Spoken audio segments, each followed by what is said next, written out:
Hello, Vintage Outboard Motor fans. This is T-Mike here in South Louisiana, making another video today. Today's video is going to be on replacing the impeller on a 1973 18 horsepower Evinrude, model 18304.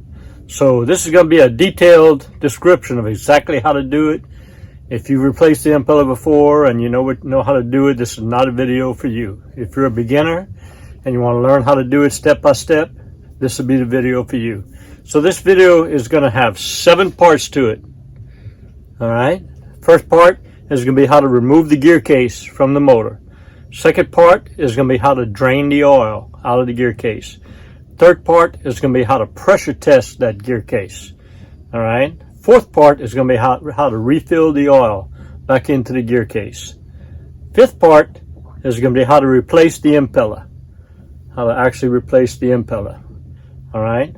The sixth part is going to be the pump test in a 5-gallon bucket. How to test to make sure your impeller you replaced is pumping water. Alright.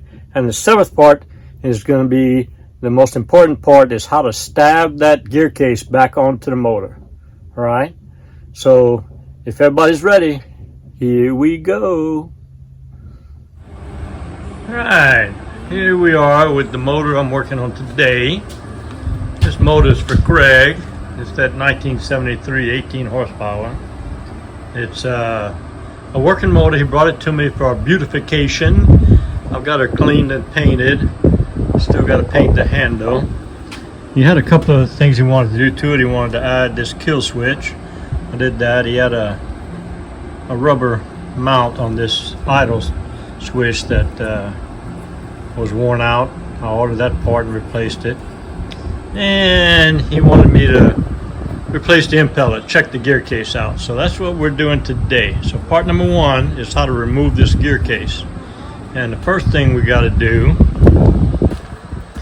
there's a shift rod connector underneath this plate right here that connects the shift handle, shift rod, to the lower shift rod. They meet together right behind this plate, and there's a connector. We got to pull a bolt out so that the gear case will drop out. So I'm going to remove these 2 screws and show you where that shift connector is. I'll do that now. Okay, I got the cover plate removed, and if you look inside, there's the 2 shift rods meet. There's a nut here and a nut there. I'm going to take a screwdriver and loosen this bottom nut, pull it out with a pair of pliers, and that'll release the bottom shift rod, and we'll be able to pull the gear case off. Okay, I've got the nut removed. It's in my hand right here. So that releases the bottom shift rod. Now we have to remove this bolt, and there's 4 bolts underneath here, 2 on this side, 2 on the other side. When you do that, the gear case just comes right out. So I'm going to do that now. Okay, I've got the 4 bolts removed with a 7/16 socket. There's 2 bolts here and 2 bolts on the other side. Now the only thing holding that gear case in is this larger bolt right here. So I'm going to take that off now, and the gear case ought to slide right out. Alright, a 9/16 wrench. Got the bolt loosened. Let's see what happens when I finish taking the bolt out. See the gear case starting to separate? See if it comes out.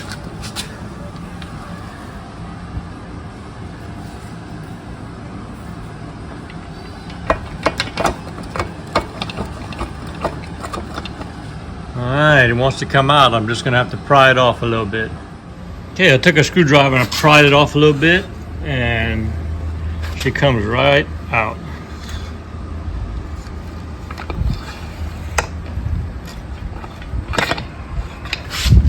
And there you go. Gear case has been removed. Now I'm going to take her in my shop, and we're going to start with step 2. Here we go. Okay, step 2, how to drain the oil. I got my little stand here, a V-cut 2x6 to set the gear case in. I'm ready to do my impeller work. So what I'm going to do I got my large screwdriver right here, and I'm gonna remove these two screws. All right, I'm gonna remove the top screw. I'm gonna set my unit in there. I'm gonna clamp it down with my clamp here, and then I'm gonna remove the bottom screw, and the oil's gonna drain out the bottom. Now, what we want to see is we want to see some clear, good oil, no milky water in it, no water at all, and that's a good indication that we don't have a leak in gear case. So I'm gonna do that now, and the oil comes out. All right, so I loosen the top screw, put the gear case in, loosen the bottom screw, and it's draining into my oil pan. All right, I put in the bottom drain screw. I got my pressure tester connected in the top, and I got it pressured up to about 8.5 pounds, and it's holding. I'm gonna let her sit overnight, 24 hours. If she holds with pressure, we're gonna let it go. If not, we'll find the leak. I'll see y'all tomorrow morning. All right, let's see how my overnight test came out on my gear case, and it's still holding at 8 pounds. So the 24-hour test has passed. So now we move on to step 4, which is to fill the oil. And I have my automated garden sprayer that I filled with gear oil and put a shut-off valve and a tip to screw into it. I'm gonna put the gear case in, screw it into the bottom, leave the top drain open, and fill it up. Alright, part 4 of the video is to refill the oil in the case, and I've got my tank pressured up. I'm going to open the cockpit here, and I see a flow of oil coming up in through the, we're waiting for, and there it goes. We're pumping out oil, we're full. So I'm gonna turn it, I'm gonna shut it off. Shut it off. I'm gonna put the top screw, top drain plug in. Don't forget, you gotta replace the washers. I'm gonna put the top drain plug in, and then I'm gonna remove the bottom. The case is pressure sealed, so no oil should come out. I'm gonna put the bottom drain plug in. Here I go with that. Yeah, I got both drain plugs put back in, cleaned up the oil, ready to replace the impeller. That would be step 5. The way I do it is I always like the gear case facing me, as it would be as if you're standing in front of the motor. So I'll put it in that position, put my clamp on it,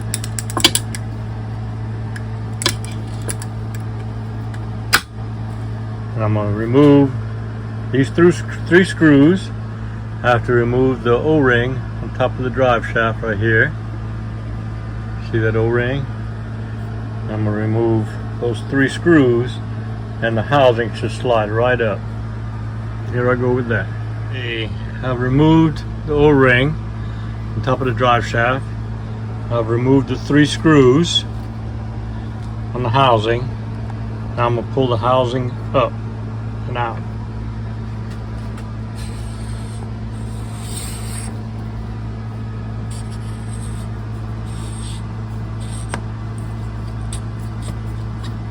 And there's the old impeller. Now, something's interesting I would like to note right here. If you look at this housing, the center here is not in the center of this. I'm going to remove this. You notice the fins are in different positions. I'm going to remove the old impeller.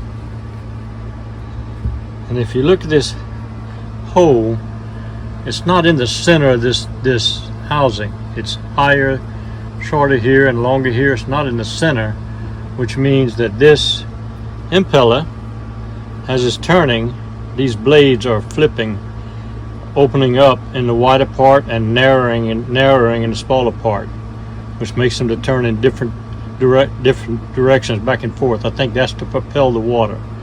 That's just me. That's just something that T-Mike noticed on these housings.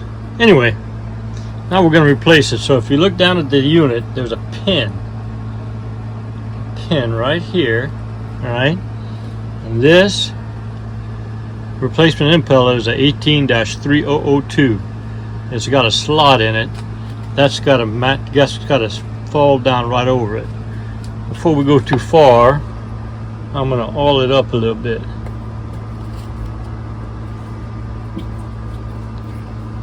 Make it slide better. All right, and I'm going to take it, come over the top of the drive shaft,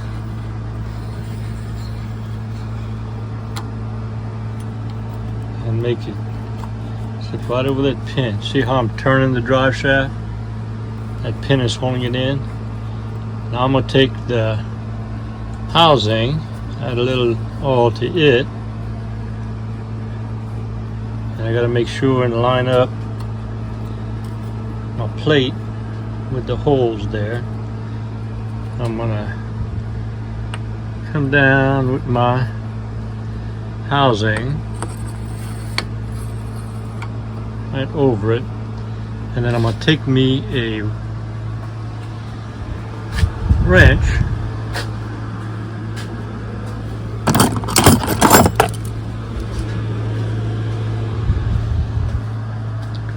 clamp it on the drive shaft, and I'm going to spin the drive shaft clockwise as I push down on the housing, which is going to make the fins take the right shape. So the motor is facing me.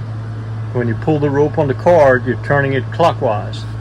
So I'm going to spin the drive shaft clockwise, which is going to make those fins underneath the housing form place. I got to set my camera up to show you that because it takes two hands. Alright, so as you can see, I got my pliers here. I'll put my hand on the housing, and I'm going to spin it clockwise while pushing down on the housing.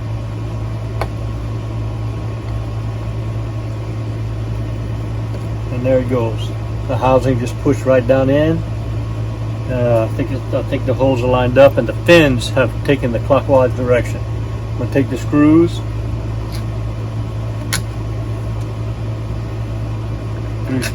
find the right slot for them.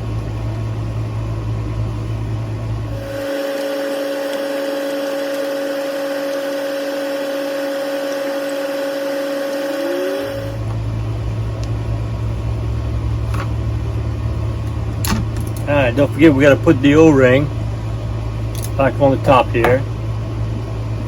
And another T-Mike trick is we're going to put a little grease on the splines of the drive shaft.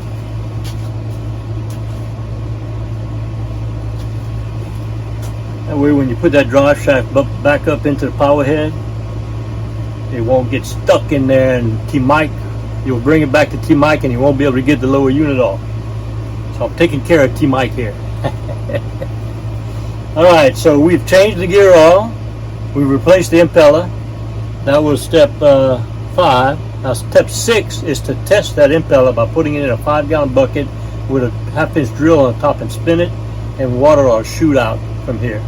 So here we go with that test. Alright, I got my barrel here filled with water. I've dropped the gear case down in, and I'll fill the water right over the top of the housing, right up to the opening there, and I'm going to spin the drill and let you see the water coming up.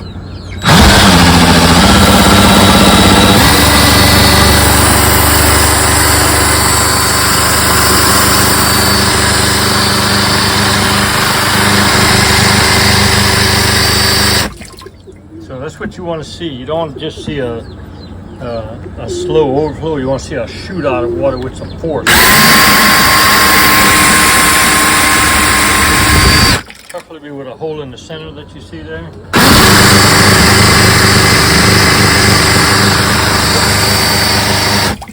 That's the amount of water that needs to be pumping. So I know my impeller installation was good.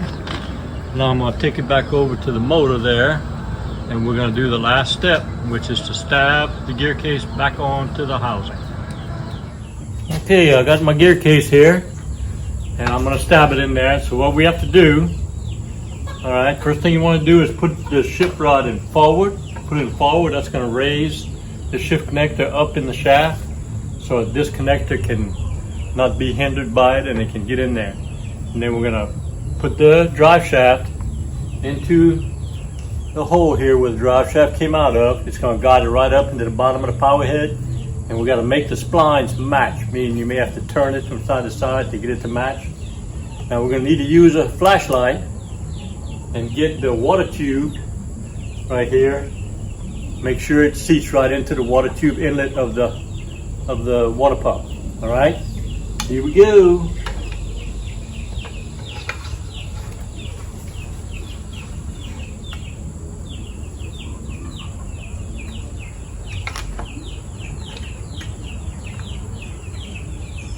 Yeah, I can see the water tube is lined up.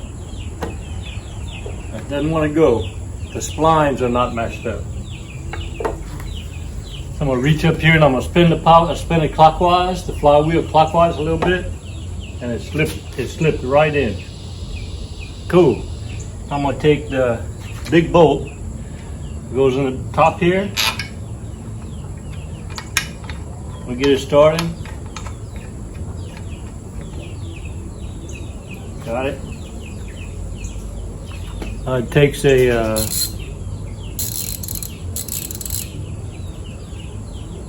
9/16 ratchet.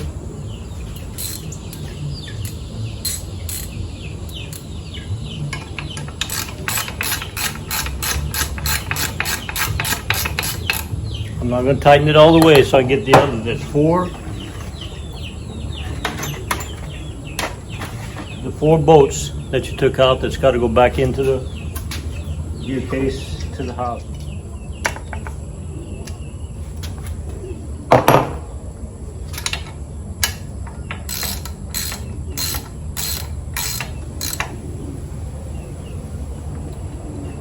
Alright, now we got all the bolts tightened. We got to make the shift rod connection now.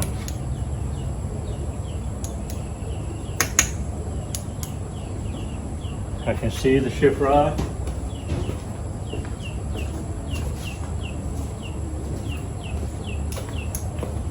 Use a pair of needle nose to pull the lower shift rod up into the connector.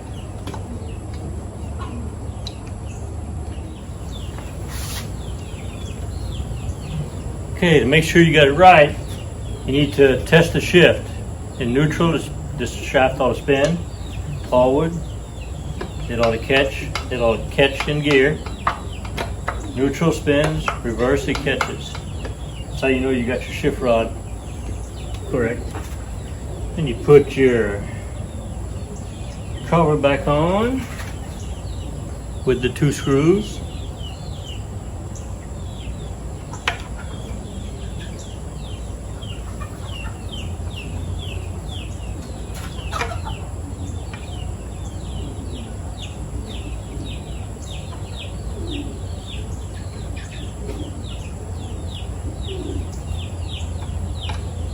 And voila, we're done. So that's all. That's the 7 steps of doing this project on changing the impeller. Removing the gear case, all right, draining the gear oil, pressure testing, draining the gear oil, refilling the gear oil, changing the impeller, barrel testing, and stabbing the unit back on. Hope y'all enjoyed the video. See y'all next time. I hope you all enjoyed the video. Here at T Mike's Vintage Outboards, we're doing it one motor at a time. Please click on subscribe. I guarantee to provide weekly videos. Au revoir mes amis, and laissez les bon temps rouler.